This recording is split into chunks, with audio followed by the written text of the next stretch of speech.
La repentina caída del régimen de Bashar al-Assad en Siria cierra un año marcado por la inestabilidad geopolítica, la confirmación de la crisis climática y la contestación del sur global. 2024 también ha sido un año electoral.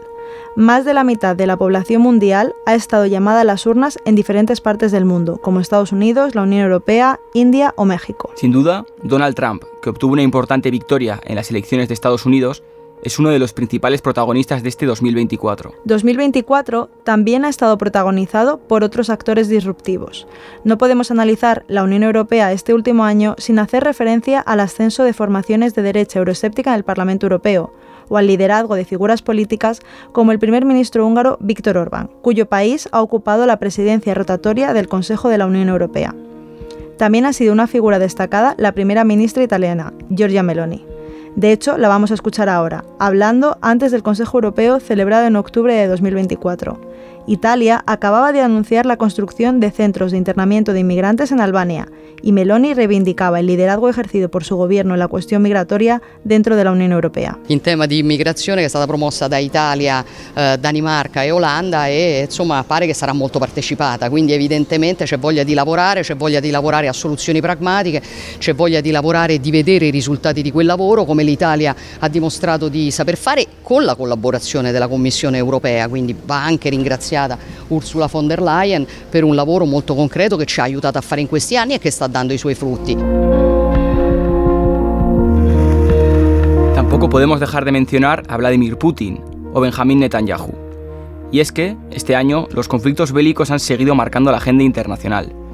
Hemos visto cómo el conflicto de Gaza se extendía por Oriente Medio y la guerra en Ucrania continuaba sin grandes avances en el frente. En 2024, también hemos vivido la intensificación de los conflictos internos de Sudán, Libia o Myanmar. A pesar de que el contexto de competitividad entre grandes potencias continúa y de que el orden multilateral basado en reglas sigue en crisis, también se han celebrado importantes encuentros internacionales, como la COP29 en Azerbaiyán, la cumbre del G20 en Brasil, la del G7 en Italia o la cumbre de la Organización de Cooperación de Shanghái en Kazajistán. Conversaciones Elcano, temporada 5, episodio 6. Cierre de año, repaso a la agenda internacional de 2024. Bienvenidos y bienvenidas al sexto episodio de la quinta temporada de Conversaciones Elcano, el podcast del Real Instituto Elcano.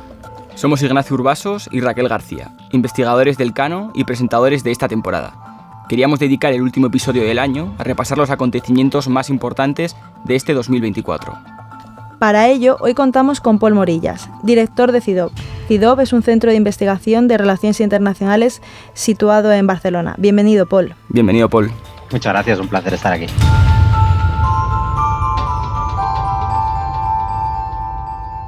At long last, the Assad regime has fallen. This regime brutalized and tortured and killed literally hundreds of thousands of innocent Syrians. The fall of the regime is a fundamental act of justice. It's a moment of historic opportunity for the long-suffering people of Syria to build a better future for their proud country. It's also a moment of risk and uncertainty. Acabamos de escuchar a Joe Biden definir la caída de al-Assad en Siria como un hecho histórico para Oriente Medio. Los últimos acontecimientos en Siria son, sin duda, uno de los eventos que marcarán el año 2024, así como la propia retirada de Joe Biden de la carrera presidencial o la posterior victoria de Donald Trump. Pol, para ti, ¿qué suceso ha marcado el año y qué personaje eliges como el más importante? Bueno, sin duda el año era un año de urnas y armas, así lo definimos nosotros a finales del año anterior, cuando nos preguntábamos sobre los grandes temas que marcarían este año 2024 y efectivamente en ambos aspectos, urnas y armas, el mundo nos ha dado muchas noticias.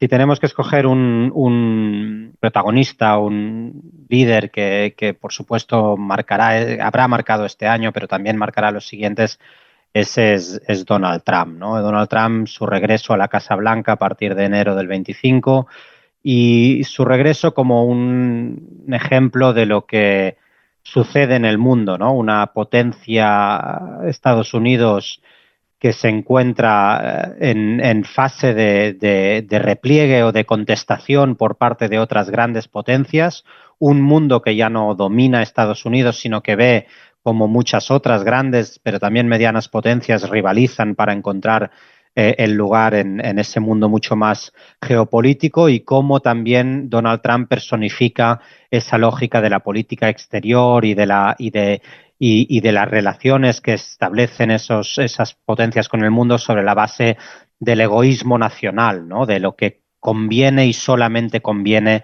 al interés nacional, en este caso norteamericano. Eso nos deja un mundo bastante huérfano de liderazgos globales que miren para los bienes públicos globales, que miren más allá de sus propias fronteras para construir un sistema multilateral más justo, más representativo. Todo esto está en retirada en este mundo donde cada nación se vale por sí misma, o por lo menos lo intenta, y por lo tanto Donald Trump es el ejemplo de esa manera de entender la política. America First, pero podría ser China First, podría ser India First, podría ser Turkey First, o podría ser muchísimas otras grandes y pequeñas y medianas potencias que intentan hacer prevaler su propia posición en el mundo a expensas de los marcos, como decía, más de cooperación internacional, más multilaterales, que están sin duda pasando por horas bajas. Sí, Paul, en línea con lo que estás comentando, el año 2024 ha sido testigo de un sur global cada vez más contestatario con el sistema multilateral. En la última cumbre de los BRICS, celebrada en Rusia precisamente, participaron 36 países y se trataron temas relevantes como el de reducir la importancia del dólar estadounidense en el comercio internacional. Sin embargo, este año también hemos visto citas internacionales como la COP en Bakú o el G20 en Brasil que han concluido con importantes acuerdos. Paul, desde esta perspectiva, ¿qué balance haces de 2024 para el sistema internacional y el futuro del orden multilateral? Bueno, estamos en un momento especialmente clave para el orden multilateral, que por un lado se resquebraja por esa lógica de entender que los intereses comunes siempre pasarán por detrás de los intereses de las naciones y de las potencias, y en la mente de los principales líderes internacionales esto es claramente el caso, ¿no? Y por lo tanto un esfuerzo para dejar el multilateralismo de lado de esas relaciones internacionales más convulsas, más egocéntricas incluso que estamos viendo, ¿no? Pero por el otro, al mismo tiempo, un sistema multilateral que se ve forzado a dar respuesta y adaptarse a unas crisis que por definición son transnacionales. Y por lo tanto, esta combinación entre crisis del multilateralismo y crisis transnacionales es lo que hace del momento actual sobre el orden multilateral un momento tan acuciante y tan necesario al mismo tiempo, ¿no? El gran problema que nos encontramos ahora mismo es que nadie tiene el capital político internacional, o nadie quiere utilizar el capital político internacional como el primer objeto de su política exterior. Y eso resulta en que muchas veces en estas cumbres o en este digamos, resurgir de nuevas iniciativas en el ámbito multilateral o minilateral, muchos países y muchos líderes de sus países empiecen su negociación sobre la base de lo que tiene su país que ganar, o en el peor de los casos, que perder en esas negociaciones, ¿no? Y eso hace que organizaciones clásicas, ¿no?, como la Organización Mundial del Comercio, sigan bloqueadas por la incapacidad de las grandes potencias de ponerse de acuerdo en los mecanismos de resolución de disputas, o la Organización Mundial de la Salud durante la pandemia, también ninguneada, el Consejo de Seguridad de Naciones Unidas, que no es capaz de emitir dictámenes con fuerza suficiente para incidir en las crisis internacionales en curso, etcétera, etcétera, ¿no? Todas estas organizaciones están en crisis y entonces surgen otras iniciativas que compensan o que tratan de contrarrestar ese multilateralismo clásico, si queremos llamarlo así, en crisis. Y eso hace que, más que un orden internacional nuevo o un orden multilateral nuevo, lo que surge es un gran desorden internacional en el cual cada uno trata un poco de conseguir lo mejor para sí mismo. Como has mencionado, 2024 se esperaba como un año de armas y de urnas. En concreto, hablábamos de un superaño electoral en el que más de 70 países, por ejemplo Venezuela, México, India o Estados Unidos, acudirían a las urnas. Un año después, parece existir una tendencia hacia la consolidación de liderazgos fuertes y una cierta erosión de la democracia.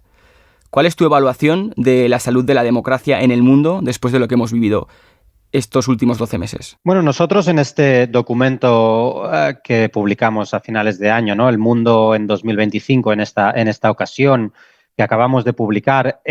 Ahí hablamos de egopolítica e individualismo como grandes ejes de la política internacional ahora mismo. Y muchas veces esta egopolítica responde a personajes muy concretos que abanderan esta manera de entender la política desde el prisma del personalismo y del interés del líder en esa lógica personalista, ¿no? Trump es un ejemplo claro, pero también hablamos de Elon Musk como un influyente claro en la política americana, no tanto para el interés necesariamente del conjunto de los estadounidenses, sino más bien para el interés propio y la regulación o la desregulación de sus sectores de actividad principal, pero también podríamos hablar de Javier Milei en Argentina o Georgescu, ¿no? El candidato ultraderechista que alcanzó la segunda vuelta de las presidenciales en Rumanía y que después fueron anuladas por el Constitucional, ¿no? Todos estos líderes que se suman a Orbán, a Fico, a muchos otros,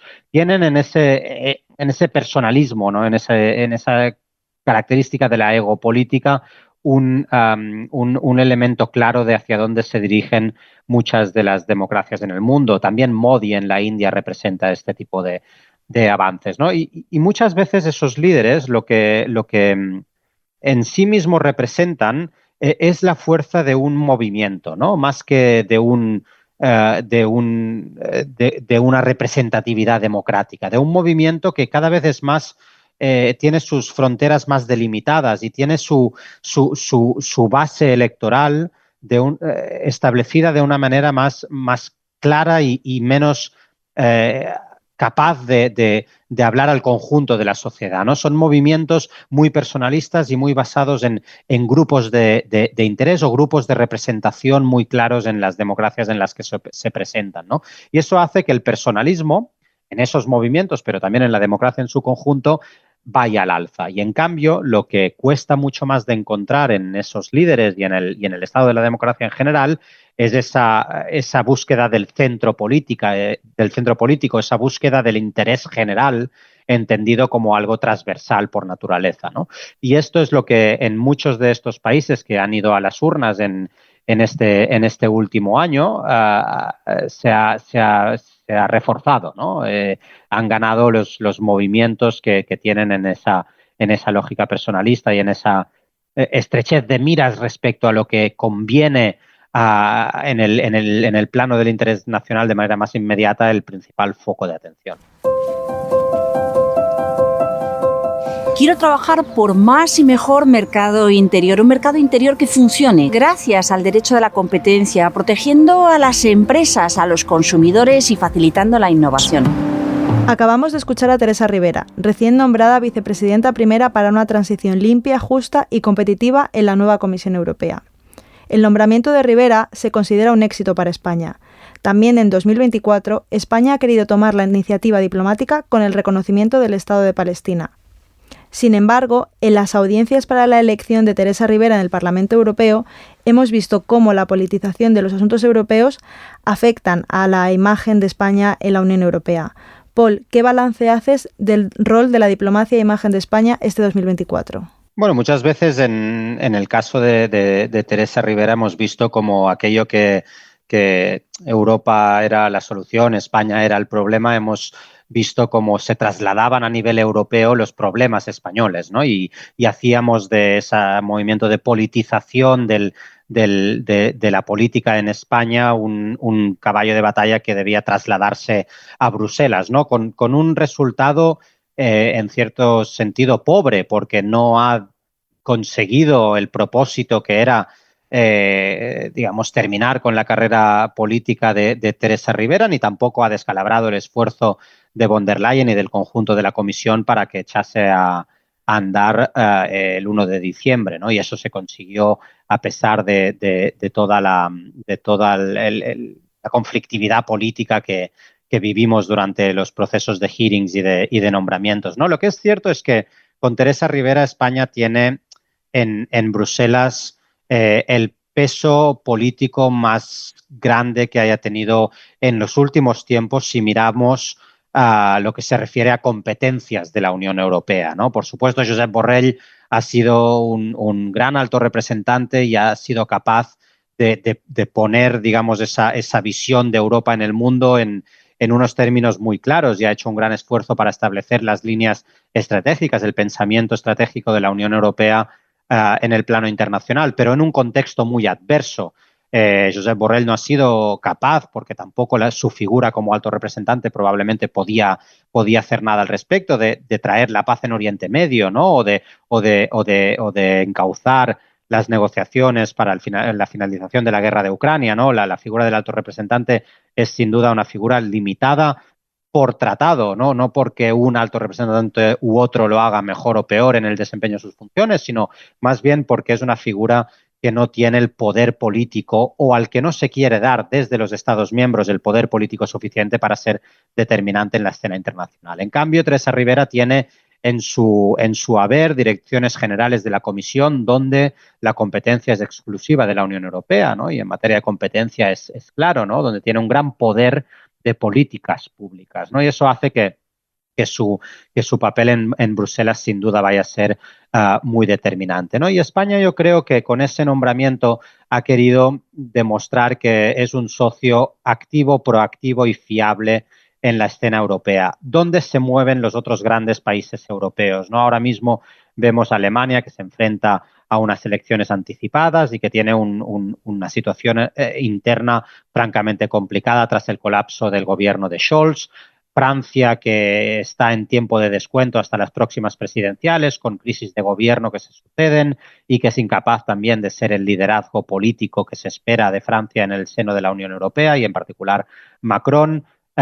Polonia, que sin duda es un país fundamental, pero que está focalizado en buena parte en las cuestiones de seguridad y defensa, y eso es lo que importa al interés nacional polaco. E Italia, que tiene en Meloni una líder que no quiere construir más Europa, sino que lo que probablemente quiere es repatriar competencias a Italia desde Bruselas, ¿no? Que es esa lógica de la Europa de las naciones, ¿no? Y por lo tanto ahí hay un vacío de liderazgo político en Europa, que España y un gobierno europeísta como el que tiene ahora España, pues ha querido rellenar, y en cierta medida ha tomado decisiones valientes en este sentido. Mencionabais el reconocimiento del Estado de Palestina, aunque sea simbólico, no deja de ser un paso importante, ¿no? Por lo tanto, en esa actividad diplomática española cabe entender el contexto en el que se encuentra Europa también, pero también que, por supuesto, uno solo no vale.